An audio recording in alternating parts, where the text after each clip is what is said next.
మనం ఏం చేసినా కూడా ప్రకృతి మనకి సహకరిస్తుంది. అలా కాకుండా నేను ఈ సేవ చేయాలి ఏమైనా సరే నాకు దీనికి అనుకూలించి భగవంతుడు అంటే ఏమనుకోండి, ఎవరు చెప్పారు నీకు చేయను, ఆయన ఇచ్చారనుకోండి నీకు కర్తవ్యంగా చెయ్యి, అప్పుడు నీకు అనుకూలిస్తుంది. ఫస్ట్ యోగా డే 2015లో జరిగినప్పుడు మా గురించి ఉన్నాడు అప్పుడు. ఆయన క్లాస్ నేనే చేసేది 2014 నుంచే నేను తీసుకున్నాను. అంటే ఆయన లైఫ్ వెళ్ళిపోయారు, మళ్ళీ వచ్చాను class. Yoga day first yoga day చేయమంటే ఆయన నేను చేయను.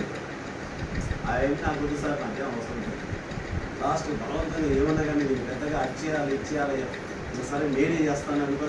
ఎంతైనా ఉత్సాహం కదా ఫస్ట్ యోగా డే.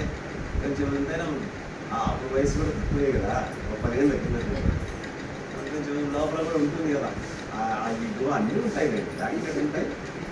ఆ చేయాలి ఏమైనా సరే పేరు అనుకొని మొదలు పెట్టాను. అంత ఆర్పాటంగా పెద్దగా మొదలు పెట్టాను. రేపు యోగా డే అంటే ఈరోజు ఉదయం నుంచి అయిపోయింది. ఉదాహరణ వాయు బంద్, సైకిల్ చేయాలి, ఇది రాలే, ఏంటికి రాలేదో తెలియదు. గురించి ఉన్నాడు, తన ట్రీట్మెంట్ అన్నీ ఇచ్చాడు. ఇది భగవంతుని నిర్ణయం, నువ్వు ట్రీట్మెంట్ ఇచ్చేయాలి.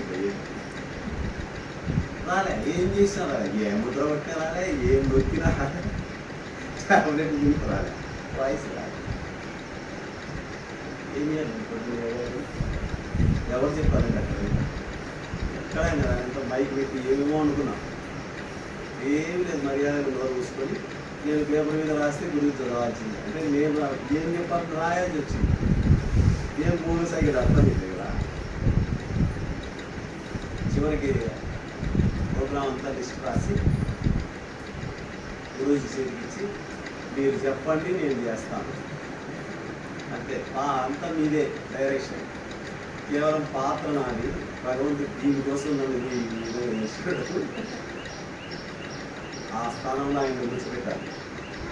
ఆయన వద్దనే విండే, నేను కావాలంటే నాకు అర్థం చేసుకున్నాను. అర్థం చేసుకున్నాను అంటే భగవంతుని యొక్క నిర్ణయానికి వ్యతిరేకంగా మనం ఏం చేయలేదు. సేమ్ అదే పరిస్థితి నిన్న వచ్చింది, నిన్న యోగా. అయితే ఇప్పుడు యోగా డేకు నేను ఏది అట్లా చేయాలి అది లేదు, ఆ భావం లేదు.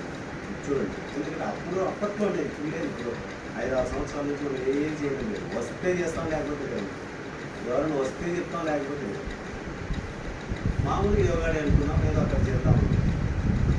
సరే, ఫుడ్ టెక్నాలజీ వాళ్ళు ముందే చెప్పారు కావాలి, ఓకే. వాయిస్ లేకుండా ఏం చెప్పగలగాలి? నేనేం చెప్పలేదు. చెప్పినా ఓకే, చెప్పకపోయి కట్ చేసినా ఓకే, నాకైతే ఏ సంబంధం. ఈ కాలేజ్ వాళ్ళందరి దగ్గరికి వెళ్ళి నేను చెప్తానని నేనేం అడగలే. వాళ్ళ నుంచి వచ్చిందంటే మీరు పంపించారు అంతే కదా. ఇవన్నీ మీరే ఇచ్చారు, అవి నెరవేరాలంటే మీ ఇష్టం, ఏమైనా చేసుకోండి. నేను ఏది ప్రిపేర్ కూడా కాదు, ఎవరికి ఏం చెప్పాలో కూడా కాదు. నేను వెళ్తాను అంతే. వస్తే మాట్లాడతాను, లేకపోతే సైలెంట్గా కూర్చో. నేను క్లాస్ అయిపోయేంత వరకు నాకు దగ్గర వచ్చిందా అది అయిపోయి నెక్స్ట్ అక్కడికి వెళ్తున్నాను, టాప్లో కూర్చున్నాను, విపరీతంగా తగ్గించేసి అక్కడికి వెళ్ళినంత వరకు. అక్కడికి వెళ్ళాను, మళ్ళీ క్లాస్లో కూర్చున్నాను. క్లాస్ అయిపోయినంత వరకు వస్తుంటాయి. బయట నుంచి ఫిల్మ్ బాక్స్ ఏది వస్తే అది ప్రాజెక్టులు వేస్తారు కదా, అలా వేస్తాను. చెప్తే మీరు ఏం చెప్పిస్తారో చెప్పించండి, వాయిస్ ఎంతవరకు ఇస్తారంటే సాయంకాలం మళ్ళీ ఇక్కడ క్లాస్ చేస్తాను.